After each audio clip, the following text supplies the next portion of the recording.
estão aí os assuntos de hoje. O primeiro é sobre justamente a explosão da supernova. Então, supernova déjà vu. Déjà vu vem do francês, né? Algo como já visto. Então tem uma referência aí, não se preocupe com as referências, vou colocá-las também na descrição do vídeo.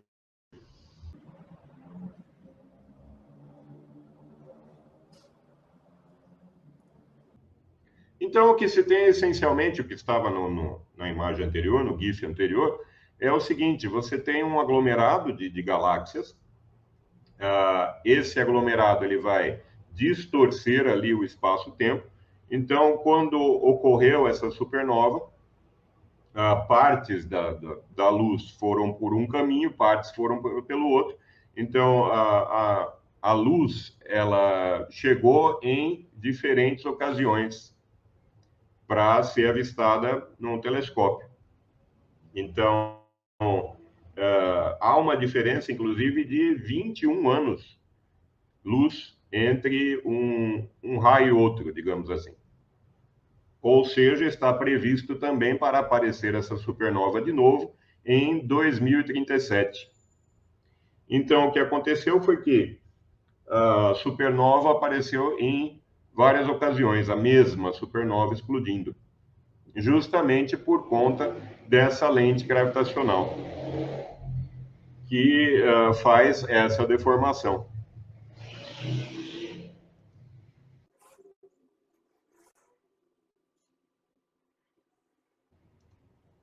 E aí vocês viram uma outra imagem do efeito dessa lente gravitacional mostrando a supernova em 3 diferentes momentos. Justamente por conta do desvio dos raios luminosos. Há uma diferença ali entre 21 anos-luz. Então, um raio luminoso ele percorre um caminho e, por conta da lente gravitacional, outro raio percorre outro caminho e há uma diferença de comprimento entre esses dois caminhos, o que faz com que a informação chegue em momentos diferentes. Então, muito interessante o uso da lente gravitacional nessas observações. Ligando a isso, eu peguei também o avistamento da estrela mais distante, um recorde.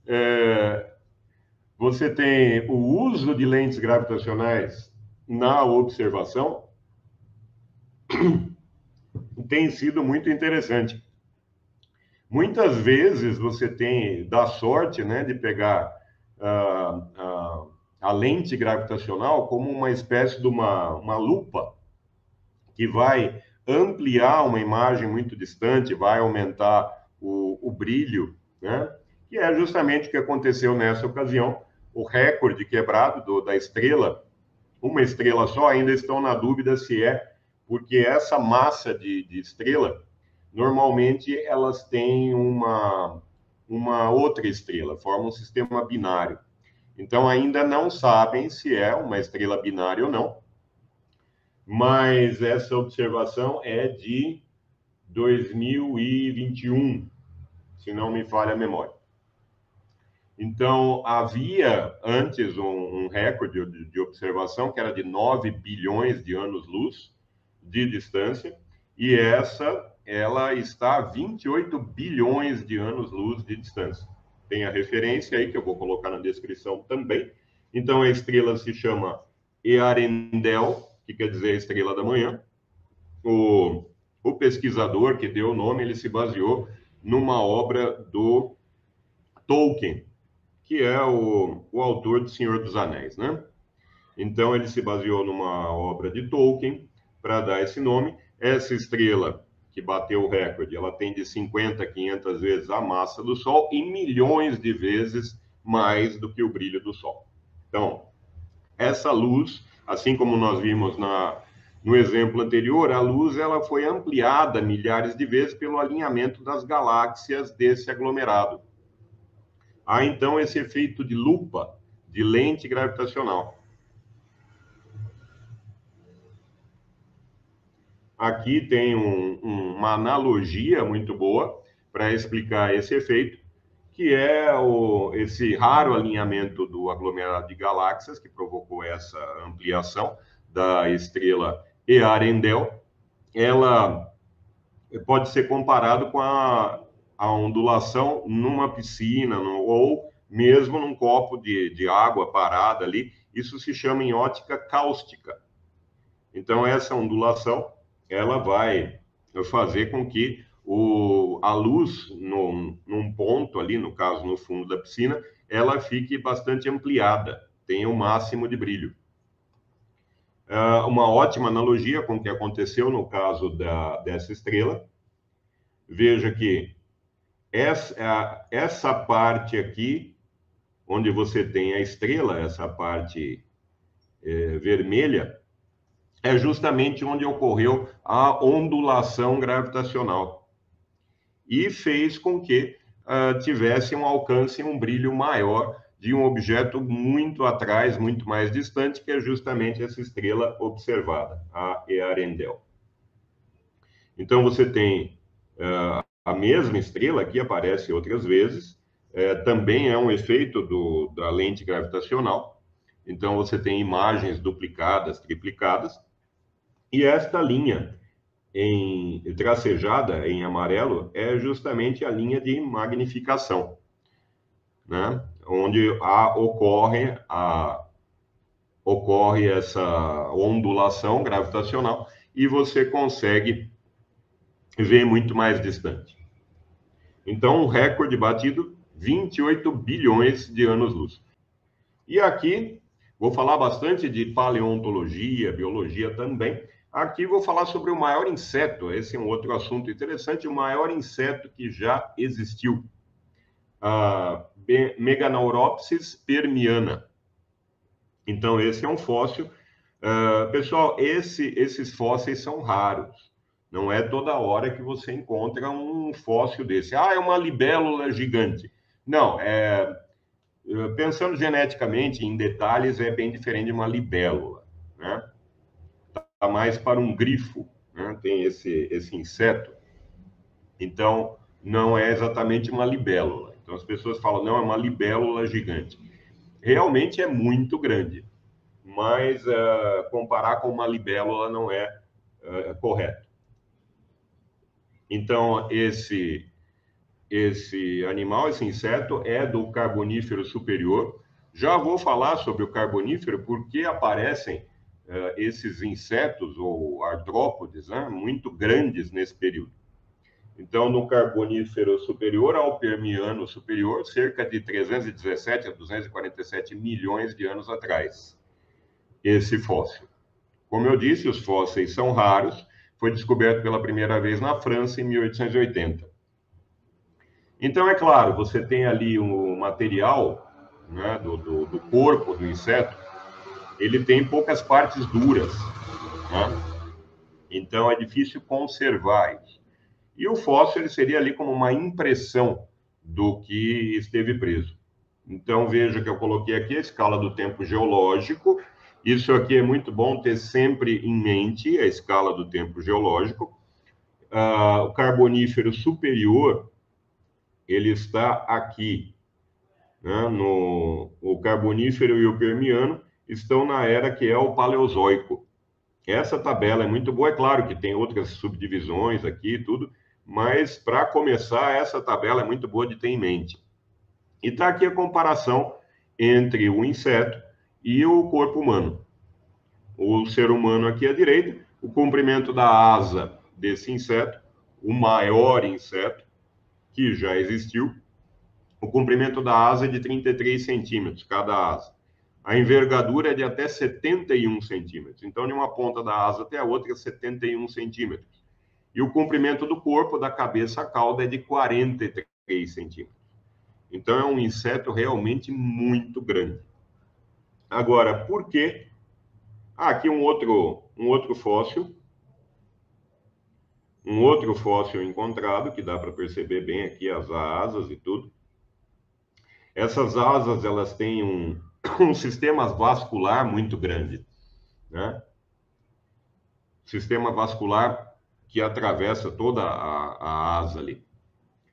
Então, aqui um outro fóssil e um outro. Aqui dá para ver bem a asa, o sistema vascular que atravessa a asa. 2 centímetros representaria essa medida, então aqui deve ter mais de 20 centímetros de asa. Então, esse é um dos motivos de, no Carbonífero, você ter muito esses insetos grandes, um dos motivos dessa libélula, digamos assim, né? Seria errado chamar de libélula, mas desse inseto muito grande ter existido é justamente a falta de predadores. Então, não havia pássaros ainda, não havia um pterodátilo, nem algo assim, então eles reinavam absolutos no céu. Há várias possibilidades para o tamanho desses insetos no Carbonífero. Então, eu já falei da falta de predadores, que é uma das possibilidades, e a outra é justamente a maior concentração de oxigênio na atmosfera. Então, você tem normalmente 20%, a nossa atmosfera tem 20%, mas no Carbonífero você tinha mais de 30% de oxigênio na atmosfera, acho que chegava a 35% de oxigênio. Então, uma maior concentração, uma densidade diferente de atmosfera, com uma maior concentração de oxigênio. Então, uma das vantagens do carbonífero justamente de carvão, né? Tá, então, a segunda notícia de hoje, que era sobre esse grande inseto, o maior inseto que já existiu.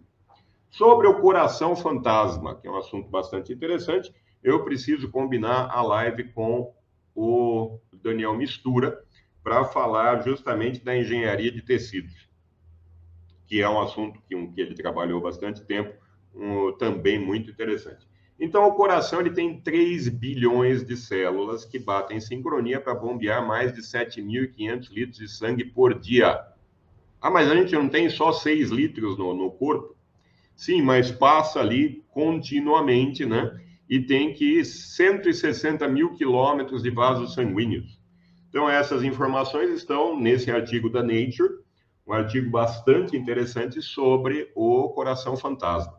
Então, o que acontece? Você tem uma enorme rejeição de tecidos, né? Apesar de remédios que são desenvolvidos o tempo todo para evitar essa rejeição, você ainda tem uma rejeição de tecidos muito grande.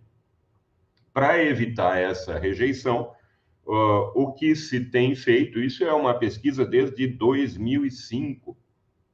Desde 2005. Então, se faz a descelularização do coração.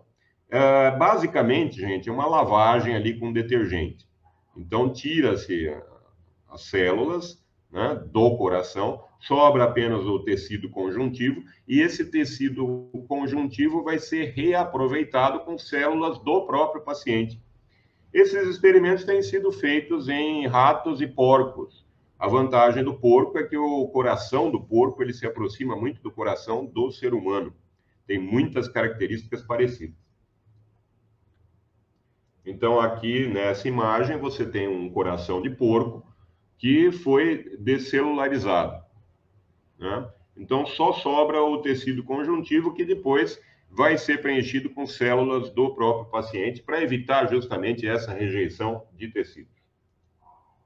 E aqui a descelularização do coração de um rato recém-nascido, dos corações de ratos recém-nascidos, né? Preciso corrigir aqui.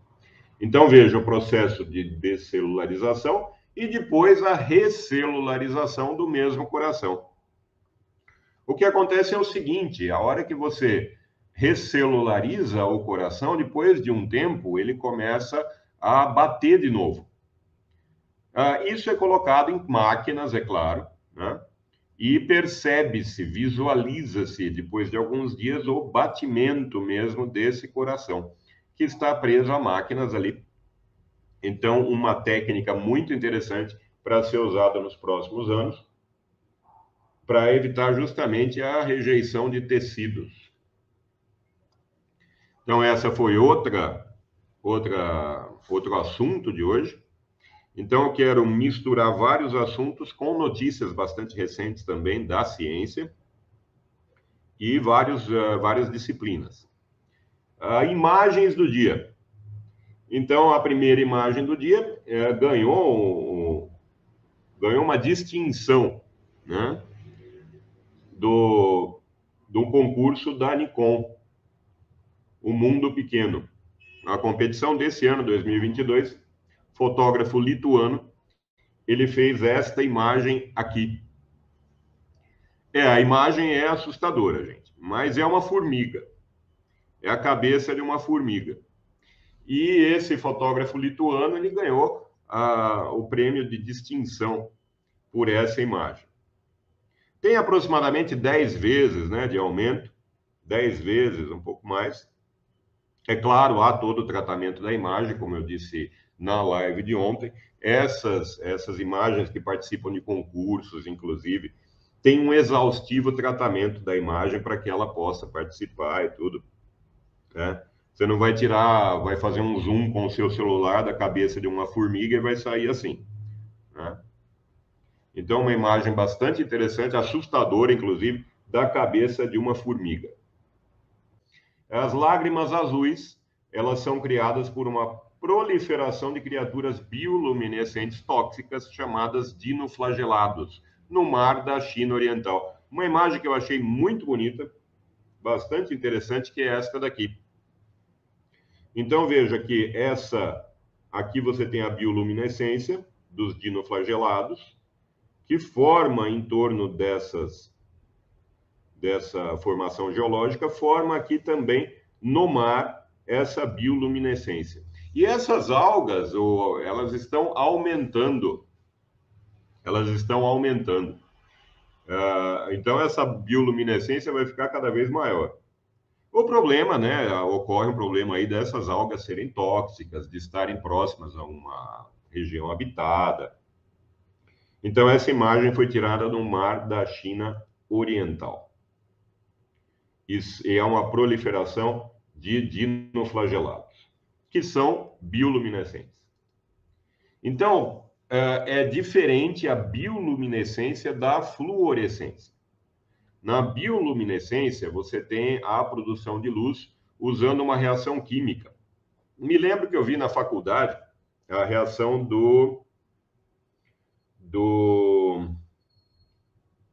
aquele inseto de vagalume.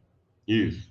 Eu vi a reação, na faculdade, eu vi a reação do vagalume, que transforma luciferase em luciferina.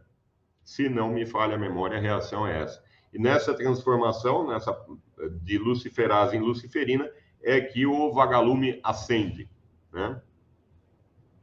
Tenho, inclusive, um artigo sobre vagalumes, sim, que eu preciso colocar num jornal científico mais para frente. Então, veja, a bioluminescência é muito diferente da fluorescência, né? A bioluminescência, você tem essa reação química do corpo do animal, né? Já na fluorescência, os animais, ou objetos mesmo, eles absorvem a luz e emitem um comprimento de onda diferente. Como exemplo, esses escorpiões.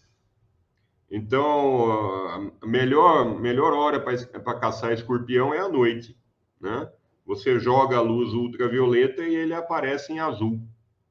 Então, isso já é uma fluorescência.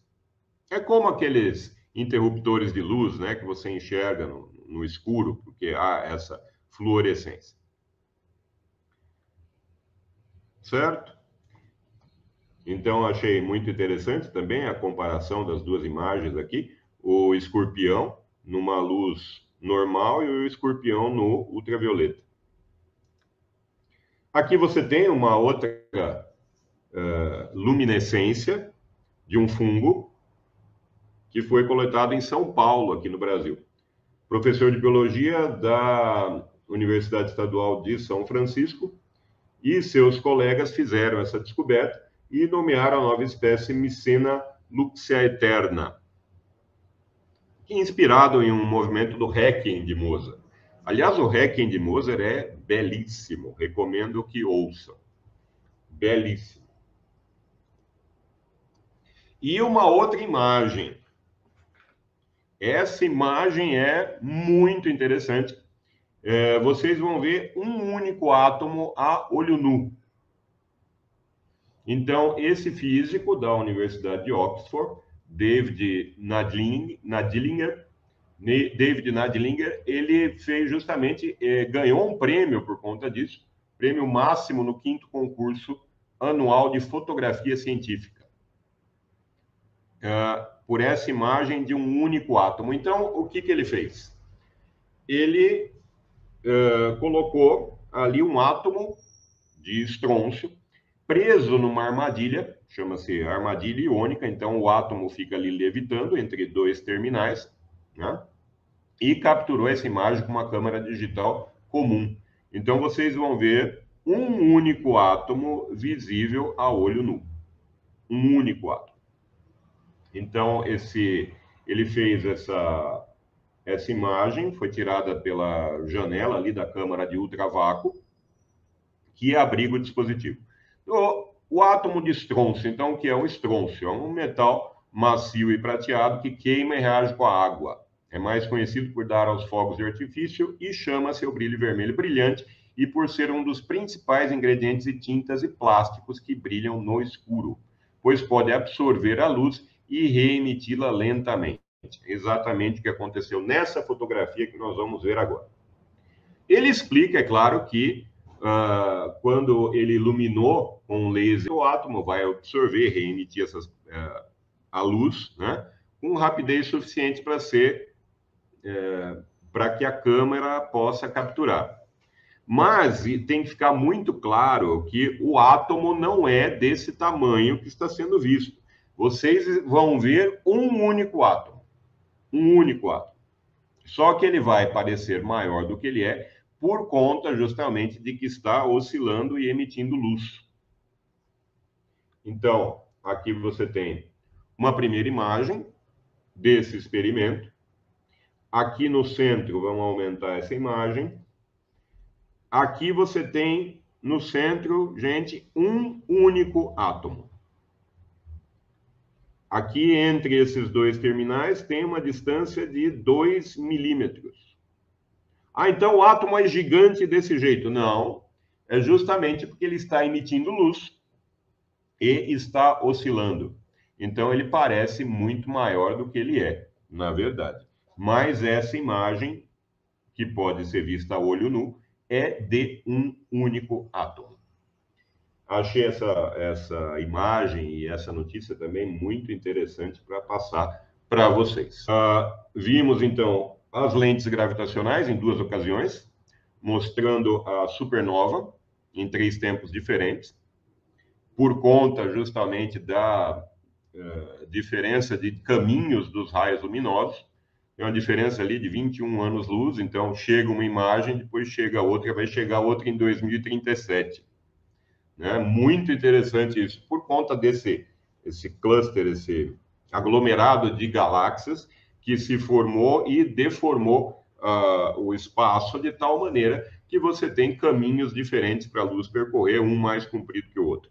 Então, a informação, a luz chega aqui em datas diferentes, em ocasiões diferentes. E também, baseado nisso, e análogo a a cáustica, né, na ótica, e essa ondulação que uma piscina faz na água, e você tem lá no fundo o máximo brilho provocado pela ondulação. A ondulação da água funciona como uma lente que vai ampliar e aumentar o brilho. Da mesma forma, ocorre na lente gravitacional esse processo. Então, ali na ondulação gravitacional, você teria o máximo brilho de uma estrela e a máxima ampliação também. Se aproveitando disso, conseguiram observar essa estrela mais distante, está a 28 bilhões de anos-luz da Terra. O recorde anterior era de uma estrela azul, Ícaros, que estava a 9 bilhões de anos-luz. Então, pretendo explicar por que, como uma grande questão, por que há essa diferença entre a idade e o tamanho do universo. Vimos também o coração fantasma, que eu preciso conversar numa live com o Daniel Mistura. Então, o coração fantasma, ele é uma promessa para os transplantes cardíacos, para esse tipo de coisa, por conta justamente da rejeição de tecidos. Eles descelularizam o coração, estão fazendo, é claro, experimentos ainda a esse respeito, descelulariza e depois coloca células do próprio paciente que vai receber o coração. Não foi feito ainda em seres humanos, estão fazendo isso em testes com corações de ratos e de porcos. O porco tem um coração muito parecido com o do ser humano, por conta disso, então, esses experimentos. E depois que celulariza novamente, o coração, depois de algum tempo, ele começa novamente a bater, e isso, é claro, em aparelhos. Esse coração é colocado num aparelho e é observado esse batimento novamente. Então, também uma outra notícia que achei muito interessante, e as imagens do dia, dê uma olhada depois, né? Voltem o vídeo, vejam de novo, as imagens do dia são muito interessantes, com a cabeça de uma formiga e a bioluminescência, e esse experimento de um único átomo que foi visto a olho nu. Que fique bem claro, ele atinge aquele tamanho justamente por conta da luz que ele está emitindo, né? E também da oscilação. Então, ele tem um tamanho muito maior do que parece, mas ali você tem um único átomo. Vou colocar a imagem de novo. Essa imagem é muito interessante. Está aqui. Um único átomo. Aqui. A distância entre os terminais é de 2 milímetros, então é possível ver a olho nu esse único átomo. Certo? Gente, agradeço muito pela presença. Um grande abraço a todos e até a próxima. Abração, gente.